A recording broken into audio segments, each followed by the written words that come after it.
Welcome to our podcast, Parenting by the Pint. Enjoy the show.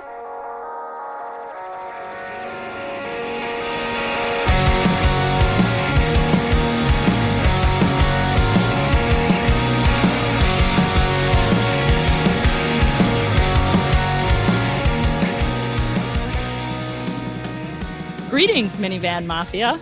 Lauren and I are longtime friends from Chicagoland that love getting together to chat about life, kids, family, and beer.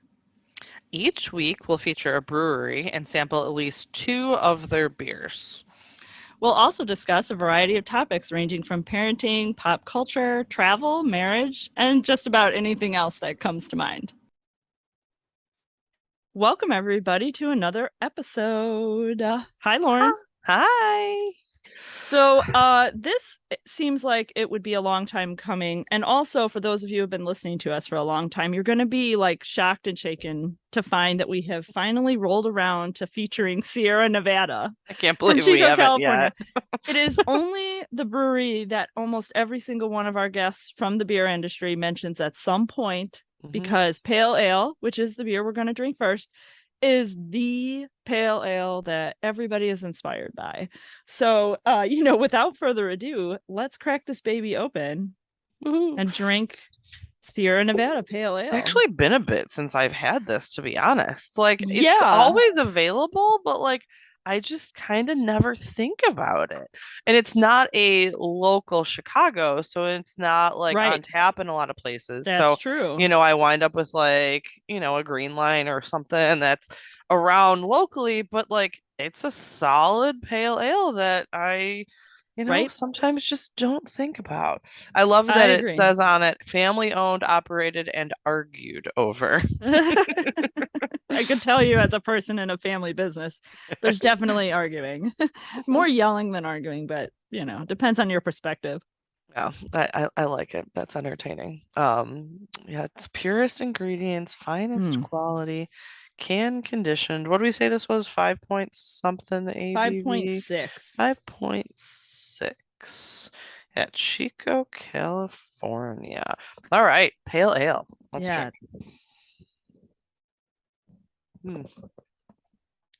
Mine has a lot of head on it. Mine did too at first. I didn't give myself a big pour, which I deeply regret because I'm gonna drink this entire thing. Yeah, it's pretty solid. I do like it. It's so good. It's so really crisp. tasty. It's so refreshing. It's just like the perfect balance that you want from a pale ale. It's not too sharp and hoppy bitter. It's not like, it's got such a clean finish. It's so smooth, and like I'm using like a bunch of like the keywords, almost but like a little bit malty. You've got that, but it's really like balanced, so it's not overpowering. It's not like, like you said, it's not super bitter, but you still taste some of the hops. Like, it's just a really good, well-balanced pale ale, honestly. I think balanced is the perfect word, because it just has all of the characteristics that we ever get in a pale ale, and they're just like all like beautifully combined into the spirit. It is such a good example of a pale ale. It really is. Yeah. I now am remembering why everybody feels that way. And it's funny because every time someone would mention the beer in an episode to us, I would think, we got to drink that. It's been so long since I've had pale ale. I really need to drink it again. Yeah. And my husband bought this, and I know you bought some as well, but my husband bought this pack, and I intentionally didn't have any since he brought it home. I haven't either. Yeah. Because I was like, I just wanted to hit me when we're talking about it as the first time in a while. Yeah. I actually also sent my husband to Benny's to get it. Nice. Because I was busy, and then he wound up with some bourbon too. Yes, so. I saw his Facebook post. He bought Special Reserve, I think. He did. Which I don't think was on the docket, but he did it anyway. No, it totally was not. But that's actually like every time we go to the liquor store, we walk out with way too many things that we don't need, but I'm good with that one because it's like the cheapest bourbon and still good. Yeah, I mean, it's my like husband feels the same way. And let's not go too far into no, bourbon, but fair. when All it right. comes to bourbon, Weller Special Reserve is that Yeah. like little unsung hero that bourbon appreciators will tell you should just buy. Like It's if you cheap, have it's it, if you get good, it. like it's solid, and it's the MSRP is like $30. You can't I go know. wrong. Like You could drink it every so day and not feel bad about that. yeah, I mean, exactly. hypothetically, in the sense that you would Hypothetically, if you're never, gonna drink bourbon every day, I suppose. yeah, it's the like, oh, I'll have a little bit while I'm like Mhm. out by the grill because I want to sip on something. It's a good It's that sipper. you Yeah. won't feel guilty about letting it sit a little while you're enjoying it. Like it's just like, Hmm. and you know Yes. what? And we I bought feel a some lot, Sierra Nevada with this, and that's a yeah. very good comparison, I was gonna say, and I feel that actually. way about pale ale because I could definitely sip on Mm, this while making dinner or just yeah. watching TV or watching a football game or sitting by the fire. You could I drink this like by the the fire. pale ale. It's a little bit more malty than like you would like an IPA to me is more of a summery, springy, like warmer weather, but I feel like this pale ale is very versatile. You could Yes. sit out by the bonfire, or you could, and it wouldn't feel out of place. Like it's got a little Yeah. bit of that maltiness. It's got a little bit of almost caramel sometimes, but it's got just such a good, well Yeah. balanced That's that very, it's not yeah, I like like that. it's a very versatile beer to me. So, but yeah, we've Yeah. said multiple times that we should do Sierra Nevada. I mean, they've been around forever in terms of the craft beer industry. I mean, Right? and I think they're the number three in terms of volume of independent craft breweries now in Oh, the wow. US because I mean, honestly, part of that is because so many have been bought by larger Right. corporations now, but they're still family owned and operated per their can. But That's also so great. just in general. I mean, so let's talk a little bit about Sierra Nevada. They Yeah, tell me are about them. from Chico. Ken Grossman started it. He did have a partner when he was founding it who eventually sold his shares to Ken, so he's no longer involved in it. But supposedly Ken started home brewing back in '69 when he was not of legal drinking age. One of his best friends was his neighbor, and his neighbor's dad was a home brewer and winemaker and sake maker and member of Oh, a home brew club. So he was a great resource for a 14, 15-year-old kid to start home brewing. that's really young. One of See, the I thought you were gonna interviews, say like yeah, no, 17 no, or no. 18. So yeah, no, he started home brewing. This is at least the story back when he was not even 16 years old, and he had to hide his first homebrew kit from his mother. Mm. And he actually wound up opening a homebrew supply store at 21 in 1976. After he had actually moved, he went to the Sierra Nevada mountains and fell in love with trail hiking in the mountains. And Okay. in '72, he moved to Chico. Okay. In '76, he opened a homebrew supply store. And then in '78-ish, he got inspired to want to be a brewer. So he actually wound up selling the homebrew supply store. He wrote a business plan. He incorporated Sierra Nevada. He wound up piecing together a brewing system made out of old dairy equipment Uh, because in the late '70s, that was really your only option. So he picked up pieces from like visiting dairy communities and going to hmm, scrap yards and places that you could find old food industry related equipment. And that's kind of what he started with. So he started brewing nice. in November of 1980. So long time ago now in the craft brew world, Yeah. considering how many new breweries there have been in the last like 10 years. So this was, Seriously. 42 years ago. Wow. Yeah. So a long I time, can't believe you just said that. I had not done the math. right? Yeah, crazy. But so he started actually with 5 barrels of stout, and his reasoning was that he would be able to find some of the errors of his ways easier with Oh, something like that compared to okay. a pale ale, and then he brewed pale ale. Um, So that was the ale was actually his second beer that he started brewing. I'm sure that it's been formulated differently, in 40 years, but the idea was that back in 1980. So it struggled for a few years. There wasn't really the distribution channels there were now. There wasn't craft brew bars then. There Okay. wasn't the demand for it. So he started kind of selling to a couple restaurants, is where he kind of got his start in self-distributing around the neighborhood, the town, the area. What really got it going though is it was around 1983 and 1984. There was an article that was titled "The Beer That's Making Chico Famous," and it was all about Sierra Nevada. And after that, that really helped boost demand Wow, and yeah. get things started. Because what started with a 10 barrel batches, they were hoping when he started to produce 2,500 barrels per year at the beginning back in the 80s. In 1988, he actually wound up expanding because there was more demand and he built a new brewery. But by 2012, they produced almost 1 million barrels in the Chico location alone. Wow. So that's a huge growth. Obviously a long period, but huge, huge growth. Right. In that same year where they hit 1 million barrels, they broke ground on their North Carolina brewery, which you'll see on their cans that says brewed in Chico, California, and Mills River, North Carolina.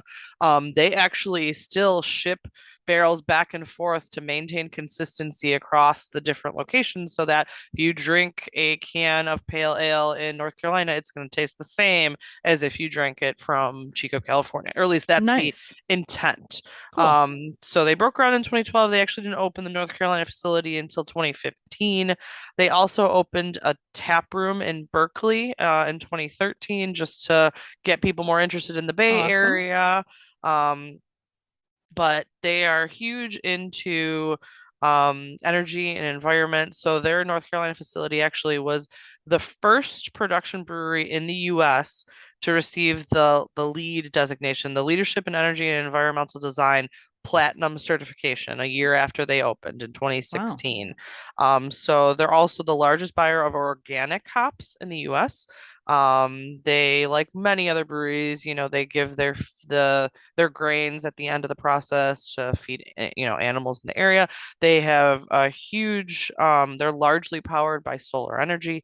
There's just a very environmentally friendly organization, really. The reason Awesome. they're called Sierra Nevada is because of the mountains that Ken fell in love with, and really just that was part of his younger years, was the hiking and trails and being out in the environment in the mountains and appreciating nature and things like that in the environment. So he has really Nice. stuck with that. So yeah, so they still have the two locations in Chico or in North Carolina. Like I said earlier, they're the third largest craft brewer in the US at the moment, behind Yuengling and Boston Beer Company. And fun fact, in 2021, a keg of Big Little Thing flew 438 feet, which broke the Guinness World Record for the greatest distance a 20-kilogram projectile has been thrown, which I didn't know that was a Guinness World Record. What? But they are now in the Guinness World Record books for That's flying so cool. projectiles, which is 438 feet. correct. That's Yes. insane. That's really far. It's got to be really dangerous, I feel like, Yeah. too. But yeah, so I just I thought that mean, was that's entertaining. bigger than a football field, guys, if you're trying to figure out how Like long that is. it's yeah, it was, anyways, fun facts. We like That's fun an facts awesome here. fun fact. So Thank you. super random, but fun facts. Actually, and it was thrown by a catapult. So it was Right, I actually was gonna launched say from a somebody had to catapult. shoot it. Yes, and it was thrown. So That's Guinness Book of cool. World That's really Records. cool. There we go. So yeah, so Pale Ale is distributed pretty much everywhere now, and everybody listening can get it, and highly suggest you do because it is a fantastic example of a pale ale. Totally. 100%. I agree. So Well, thanks for sharing that story. yeah. I didn't know very much about Sierra Nevada. It's a good story. I love the fact that we occasionally hit on these brewers or these companies that like to focus on environmental impact and not just on making beer. It's a nice little balance for breweries, because I think it's a pretty natural thing to do if you focus on it. It seems like it's not, I don't want to say it's not difficult, because of course it is. It's always difficult to add elements into your workday, but like just a really cool, very interesting element that seems to exist in brewing. One of those other little characteristics these breweries tend to have. I really, there's a lot of breweries that do kind of focus. We've talked about others that are also LEED certified, or they really try and go more green. A lot of most of their water filtration is, used in other aspects of their business in some way, shape, or form. Some companies, I believe Sierra Nevada as well, has a program where they try and use some of their different oils that they use in order to create fuels and things like that. They actually also own part of a rail yard that goes to their Chico plant, so that they are using intermodal transportation more and rail to get a lot of their things. So that's kind of interesting as well. But they're definitely cool. Have a pretty cool focus on the environment and trying to reduce their impact on it and use it in good ways. So yeah, definitely cool. I like it a lot. But yeah, I mean, Ken has been in semi-retirement for years now, if you listen to any interviews that he's had. Sure. But he is still heavily involved in the business and things like that still. So I'm assuming at some point he will fully retire, and then who knows what will happen. But he is still involved in the business as it was. So it's kind of like your baby, when you've built it from the ground up, and he really did truly build the, everything. Like I said, he pieced together their first barrel system, and actually he sold that in, I don't remember what year. I think it was in the somewhere time in the 80s or early 90s. 88, he sold that original setup to a new brewing company that was just starting up, and he was expanding. And a few years ago, they actually wound up trading equipment so he could get it back. So he actually did purchase, or not necessarily purchase, but traded back for the original equipment that he started with in 1980 to have that. That's so cute. Probably for nostalgia purposes, I would guess, because they're far beyond what that is now. But he did get that original thing back after like 20 plus years of having it be used in another brewery. So that's awesome. That's adorable. Reuse, I love it. Recycle, all that stuff. So very cool. With a nice dose of sentimental value. Exactly. So I thought that was kind of sweet.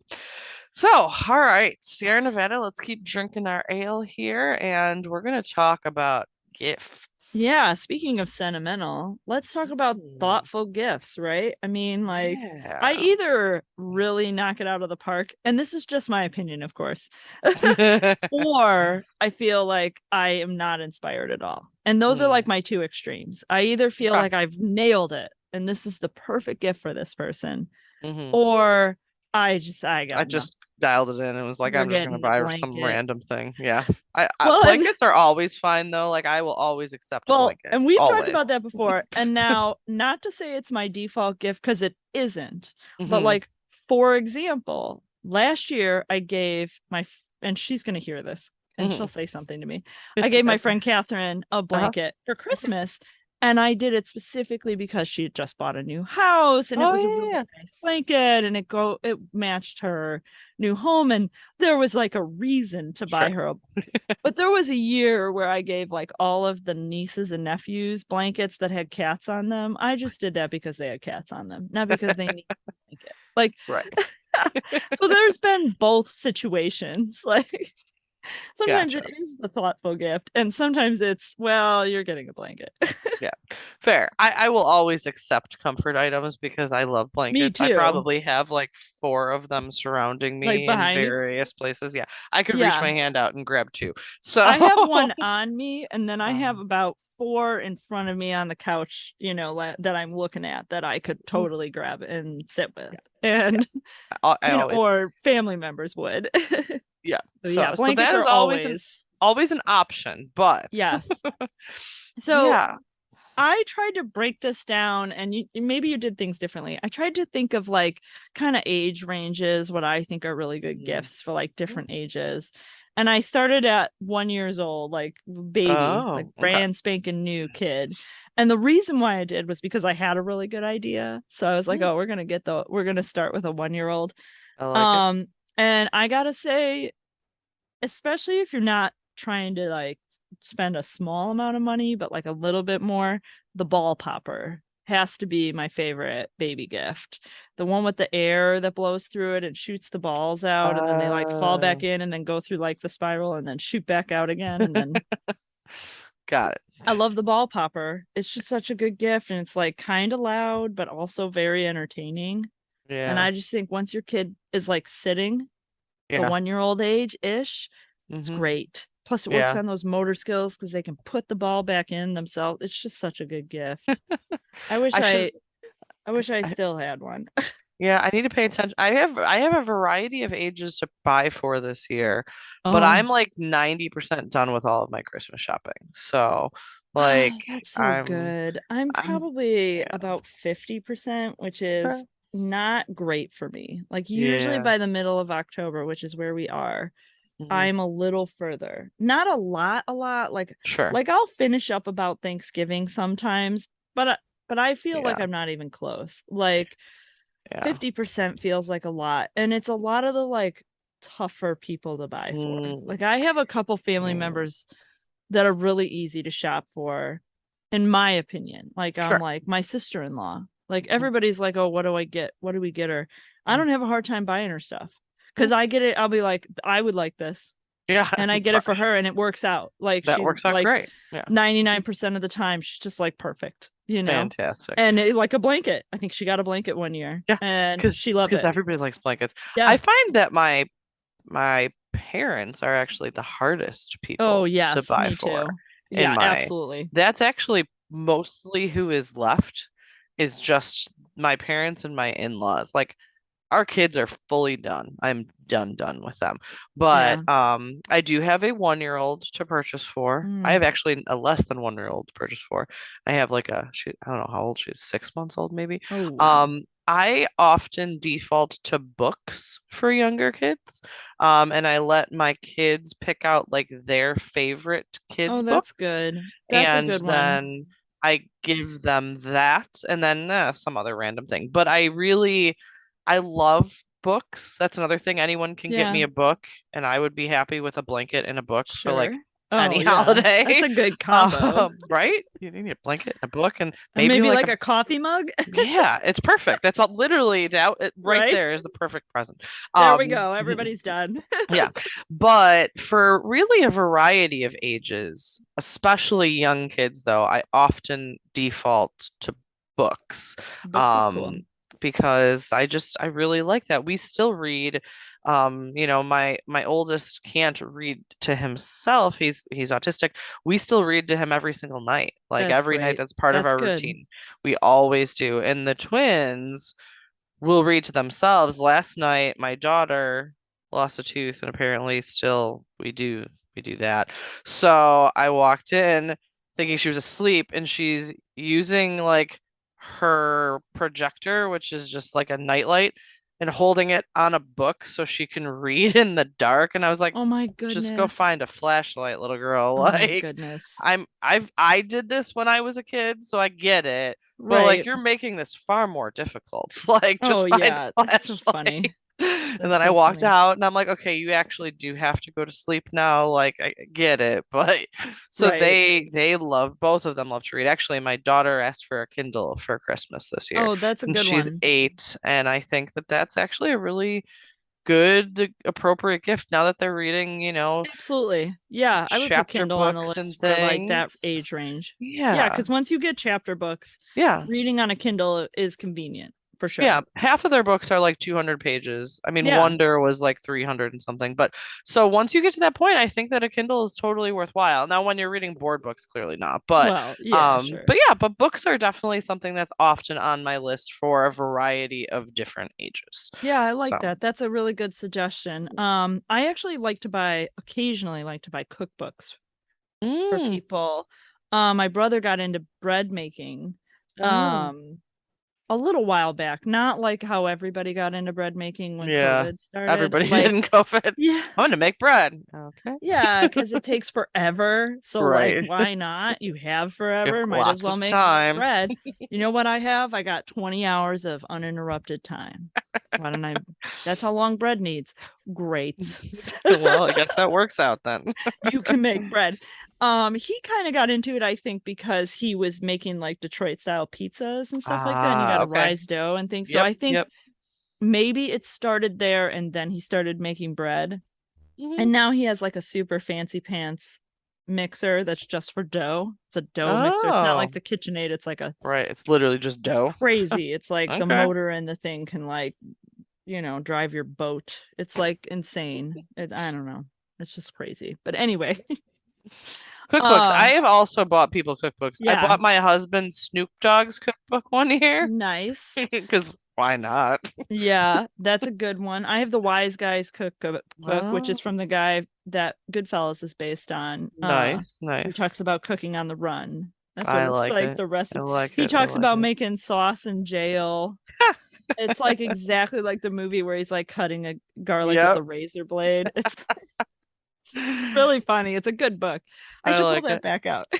Yeah, I like Snoop Dogg's cookbook. It is quite entertaining and it's a little bit of comedy mixed in. So, but cookbooks I like that as well. My daughter actually got a monthly subscription for a crate that is cooking each month.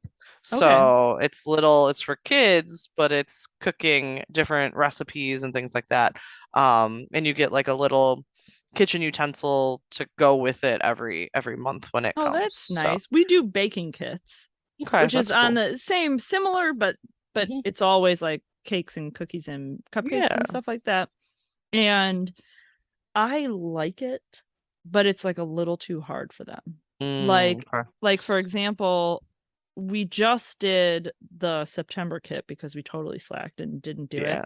And so we already have the October kit.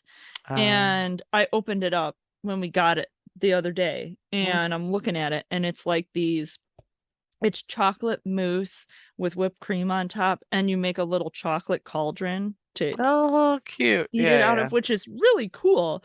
Except the chocolate mold, it takes, I spent half of my day today making chocolate cauldrons because the mold has the two sides in it. I made like 4 of them. Otherwise, it took me like 3 hours. If you have them do it, it's going to look like an episode of Nailed It at the end. Oh my goodness. Yeah. And if the container is bad, then no one's going to, you're just going to put it all in a bowl and just like break it into a million pieces. Pretty much, yeah. There it is.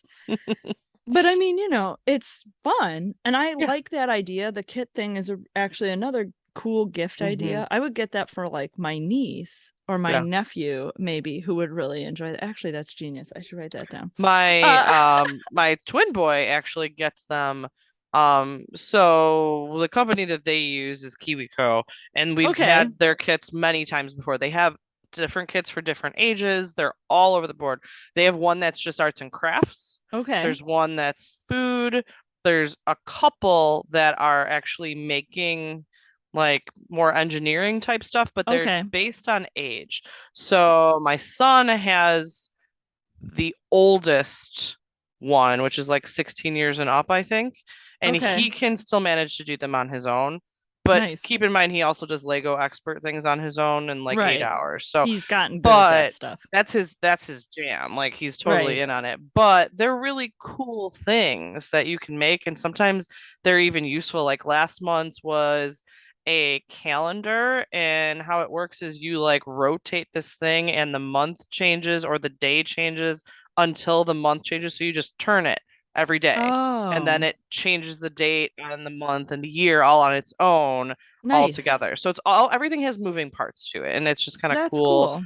Different things, except for the ukulele. There weren't really moving parts other than strings. That was an odd one. But there are often, he made his own headphones. Like one of them was literally to make working headphones. And so they're really cool gifts. So subscription boxes, I am definitely that's a good one. Fan of. I agree. That's a good one. And you can get a pretty wide age range with that. Because you can start out like with our kids, 8-year-olds, and go all the way up to teenagers with something like that, depending on what the kid is. They actually have ones for like newborns too that are more sensory type things. Okay. So there's a huge age range if you want to look out there, and they have different ones. Like Radish has cooking ones. Hot Wheels even has one that's a monthly subscription box. So lots of different companies do them.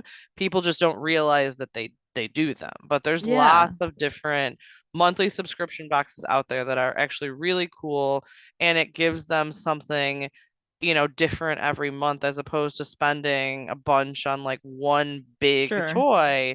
I much prefer things that they can do something different each time. So I really like the subscription kind of idea.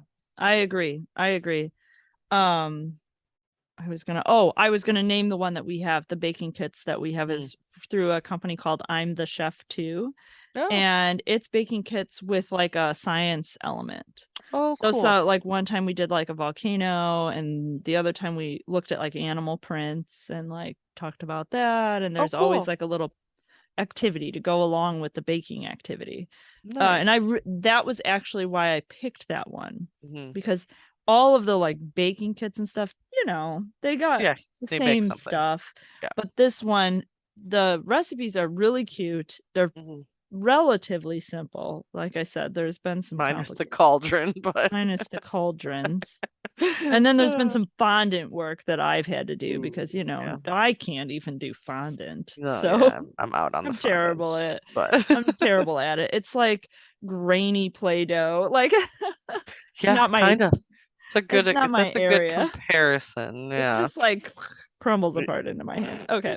But I will say I have some other suggestions for younger. I really like wooden building blocks. I always think that's a good gift when you get to be about 2 or 3. I know you'll get me on this one, Thomas the Train. The Thomas Train sets, man. Building track and tracks and stuff, pushing that around at the 2 or 3-year-old range. Once they're like sitting in a little bit, a little bit more able to pay attention to things, the train is awesome. My younger son, my 8-year-old, really enjoyed like pretend food and play kitchen type stuff. He liked to do the restaurant where he'd pretend that you were coming to his restaurant and he would make you a meal.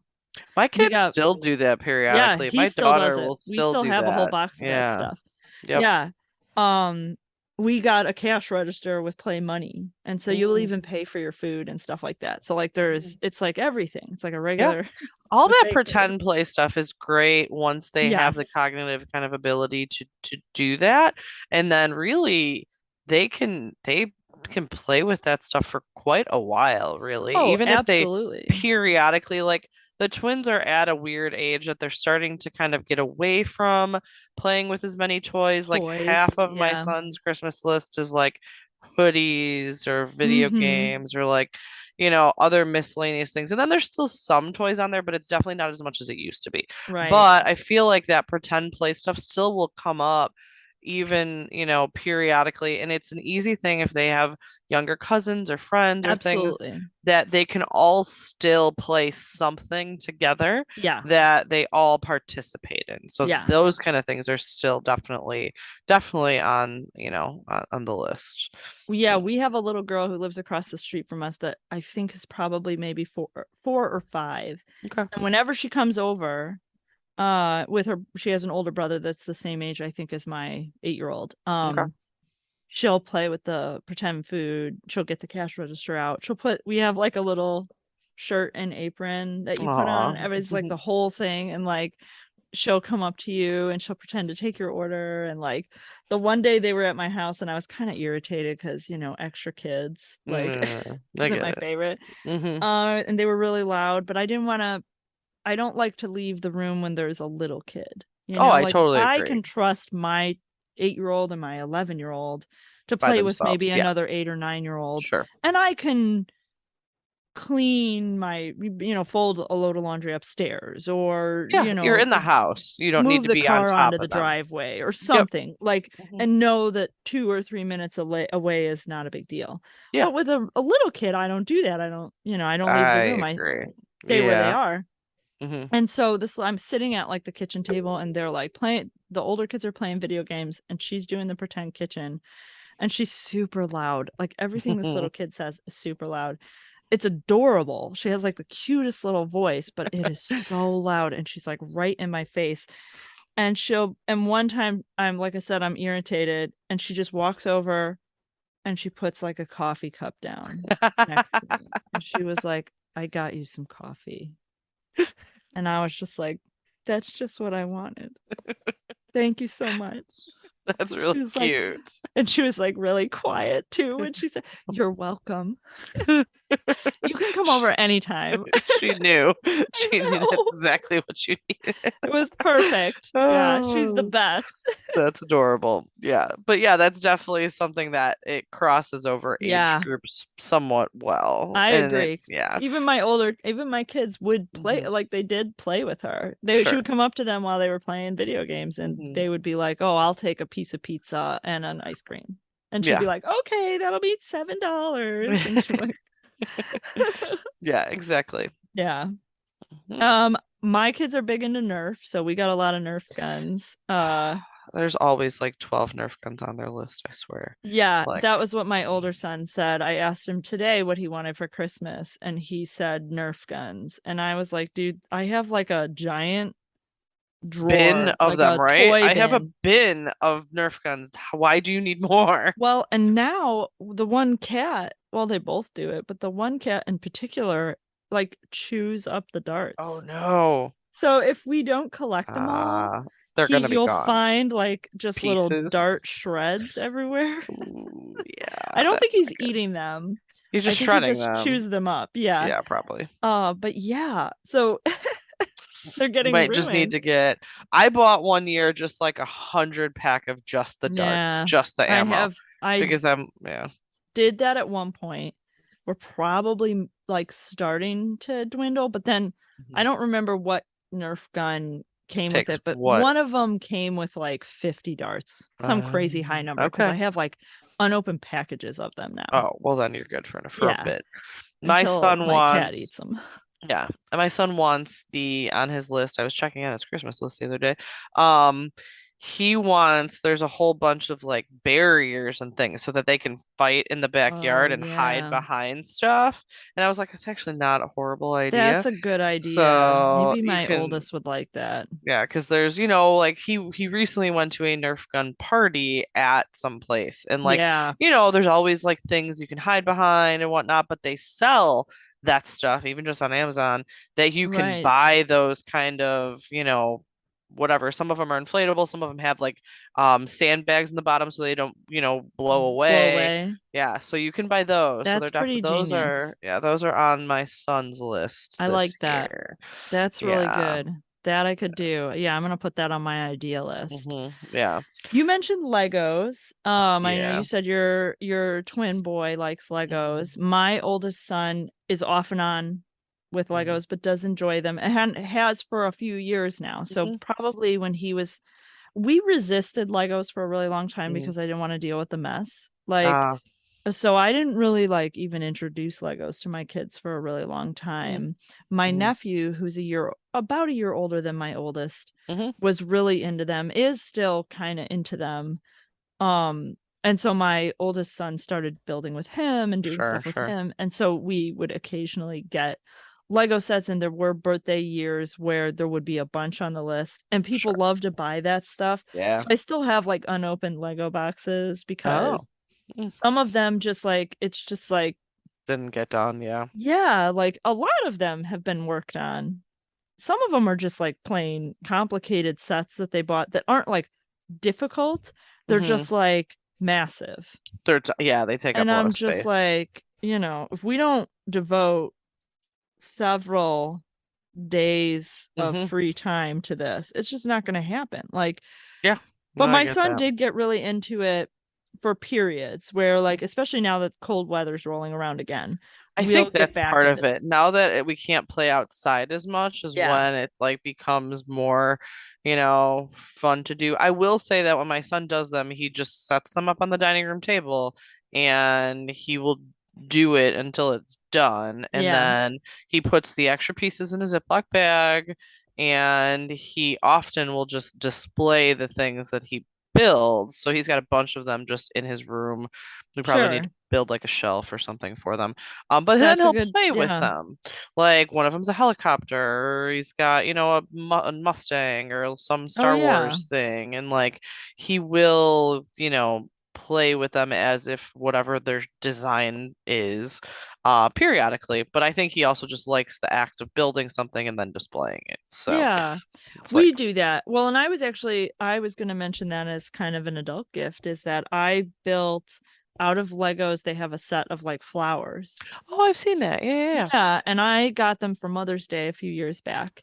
Oh, And I that's put them together with cool. the kids, and they're beautiful. I mean, I have them out on my table Yeah, all the time. that's And actually they really have cool. yeah, they have a couple of sets like that. They have like a succulents set, and they have like Oh, a bonsai tree. And I I saw the bonsai tree at yeah, Target the other day. Yeah, yeah, yeah, they have them at Target pretty often. But Lego has like kind of a whole series of stuff like that, and I really like the idea of like almost practical display Legos. that's It's kind of kind of cool. yeah, Yeah. like they have a globe that you Huh. can build that I mean it's expensive. Legos are expensive. The Yeah, all of them are flowers that I expensive. got for Yeah. Mother's Day weren't that bad. It was like $50. For Oh, Legos, that's not that's bad. That's not bad at all. I mean, Legos are no. expensive just in general. Yeah. So, And honestly, I don't really like Mike and I have never really been the kind of people that buy flowers. yeah, And they so like die. these are yeah.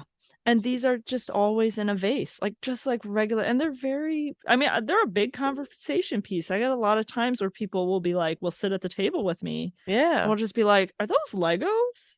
They That's actually are. pretty And cool. Yeah. yeah. So I I really like like that. that. And they weren't it's not like impossibly hard to build. It was Right. a little time consuming because you build each individual flower. Yeah. So, there's got to be like 12 or in there or Yeah. It's something gonna like that, take plus some time, but leaves and stuff like that. But it was easy. And we just did a couple at a time. And then we would come back and you just put them in the vase and then you build that's pretty another one. cool. And I then, really like that. Yeah. yeah, it was really fun. I really enjoyed that. That was a good gift. I Yeah. actually got it for my sister-in-law as well. Uh, as a gift from her kids. Like I was like, here, give this to your mom Oh, for cute. Mother's Day. She'll love Yeah. it. And I I got it like for her. I like things like, another thing we do as a family sometimes, but I actually really like, is puzzles. That's something Yeah, else that I had like we that on the can all list too. do. And those are different things that you could do across ages too. I mean, there's some that are easy, there's some that are 1,000 pieces, there's varying degrees of things that Right. are difficult, and so you can get it for a wide range of different ages and abilities and things like that. So that's Yeah. something else I really like. That is something that we got for our kids for Christmas is a puzzle Mhm, as just sort of we used to do puzzles a little bit more often and we haven't in a while.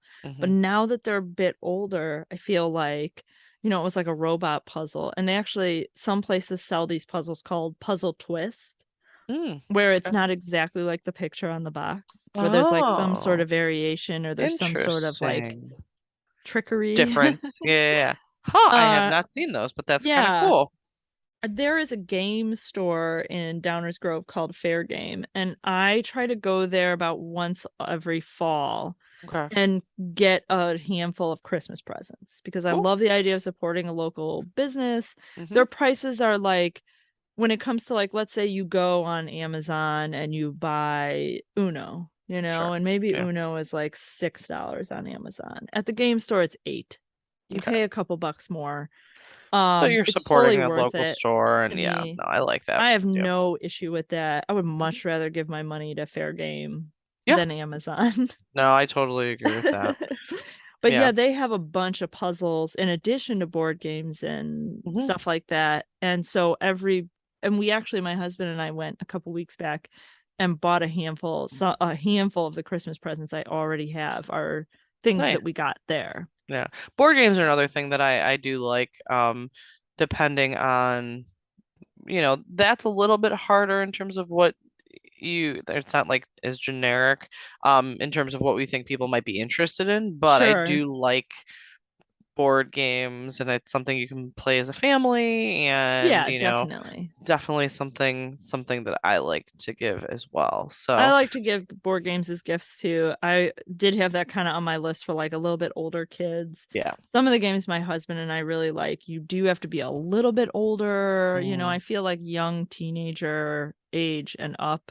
Although even my 11-year-old can play almost anything at this point, but like your twin boy, we've been playing board games with him. So like your twin boy has been building stuff and has gotten really good at it because he's had practice over the years. Right. So while he maybe seems young for the hobby, he's gotten good at it. My son's kind of like that with board games. We've played so many games over the years that we can play a game that has all these complex elements, and he can pick it up pretty quickly. Yeah. And he has the patience for it for the most part, which is great.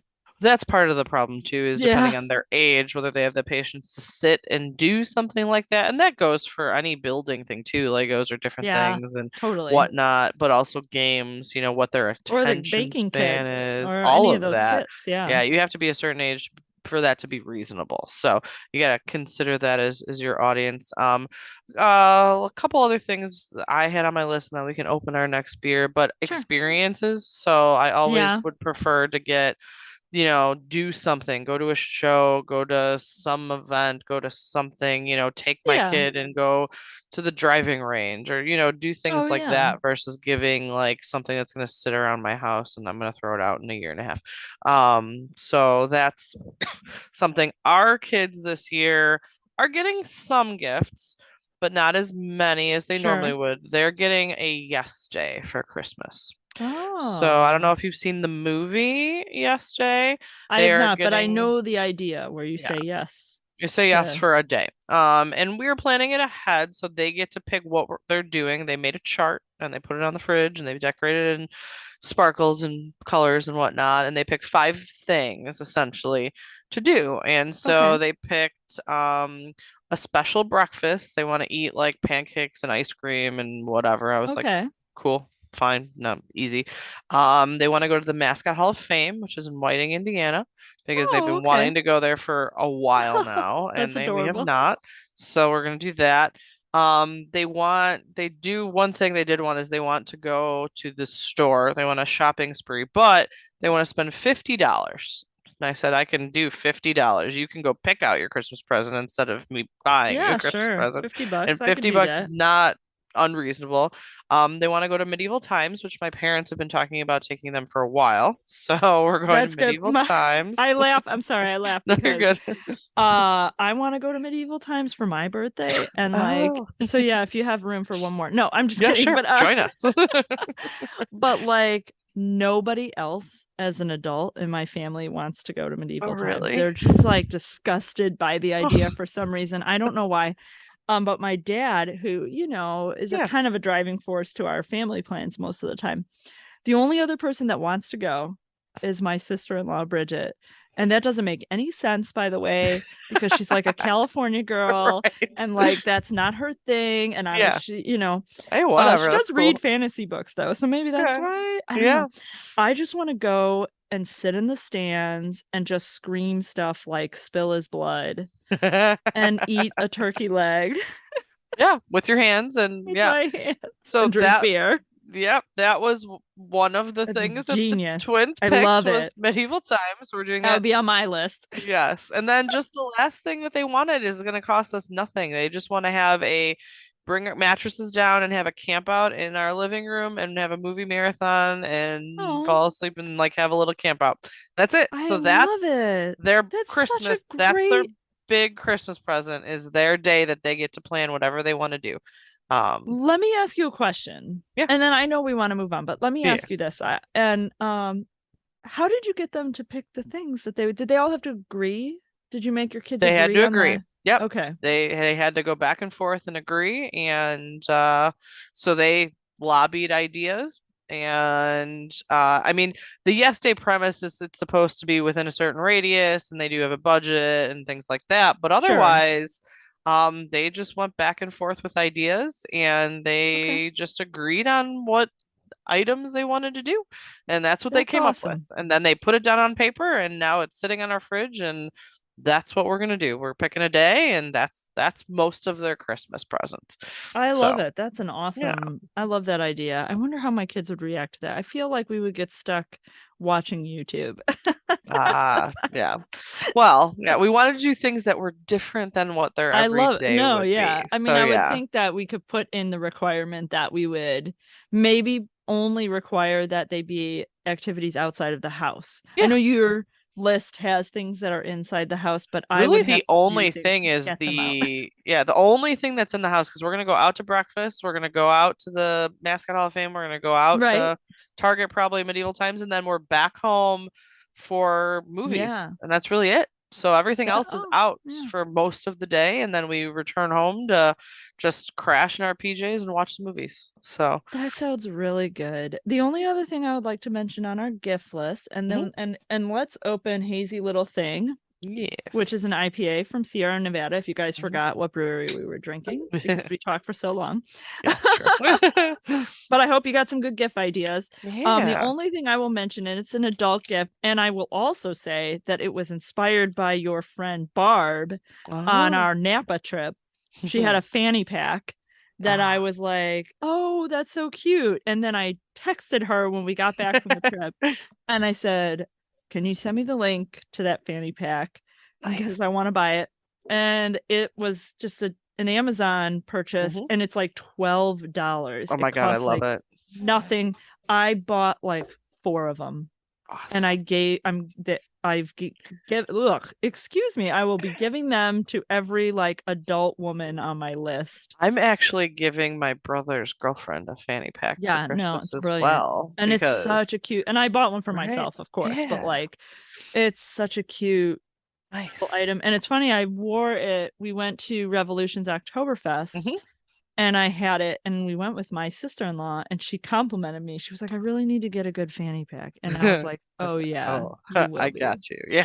You like black or white, or I've got a cream colored one. Perfect. I love it. Fantastic.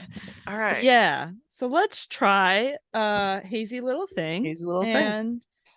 And wrap up the gift conversation. That was great. I did get inspired. So thank you for talking to me about it. No problem. If anybody has any other bright ideas, feel free to share.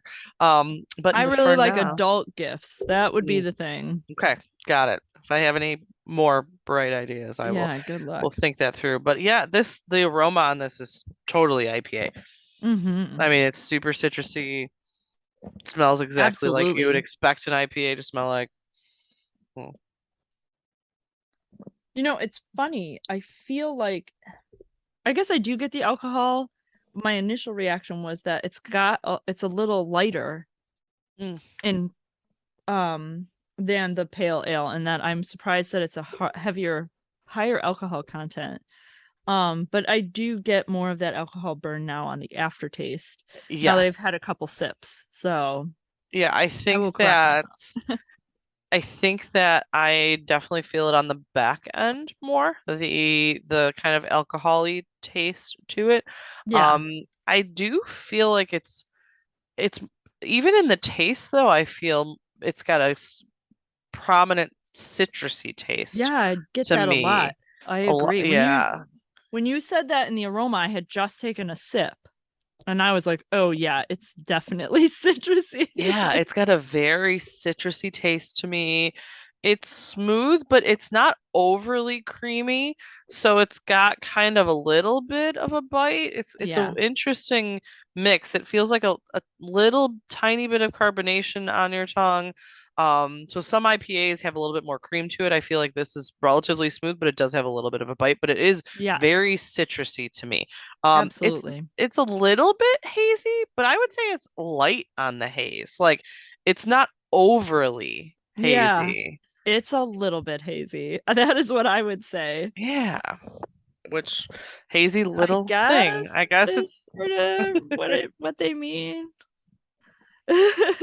Yeah, I mean, I could definitely drink this. It's got like I said, it's just, I feel like it's a little too citrusy for me right now. I don't know. Okay. Maybe after, I mean, how mellow and smooth pale ale is. Yeah. Maybe this almost tastes shocking because it's the flavor is so strong compared to that, whereas pale ale is so Yeah, smooth.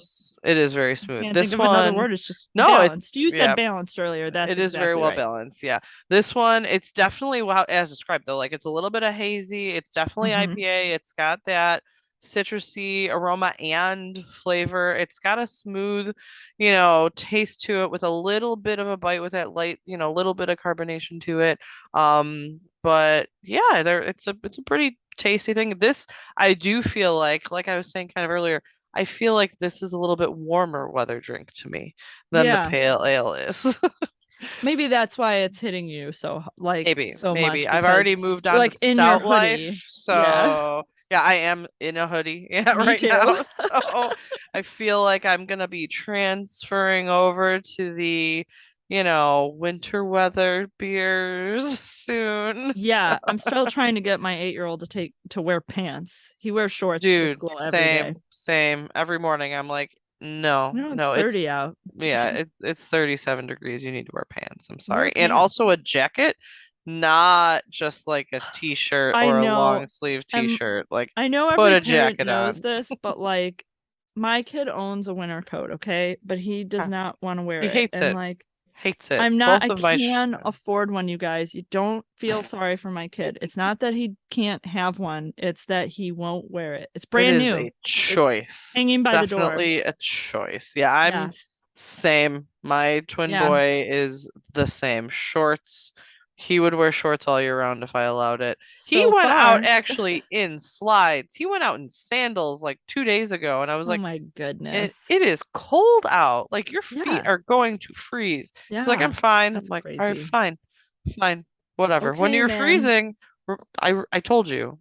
That's what I said to my 8-year-old when I picked him up from school today. He was wearing shorts and a zip up hoodie. Yep. And I was just like, oh, hey, man, we got to walk home. I didn't drive. And he was just like, what? And I was like, what? Is there a problem? Yeah. And I'm wearing my winter coat, of course. Right.